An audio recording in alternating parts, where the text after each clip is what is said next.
What's up, everybody? Russ with Droning About Northwest. So I've got a video that I'm going to show you guys of me flying my drone around McEwen Park in downtown Coeur d'Alene. But I'm not just going to show you the video like I usually do.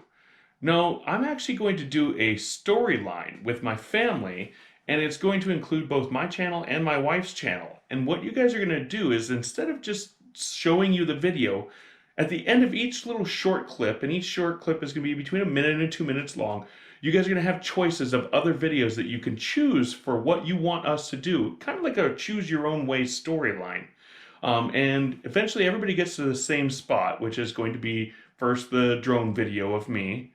And then at the end, though, even better than a drone video, me falling right on my butt.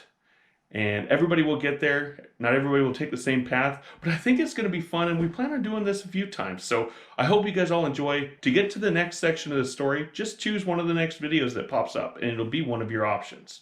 Have a great day, guys. Let's start with a story of me trying to leave to go do the drone right now. Hey, hon, before you go fly, can you do the dishes, please?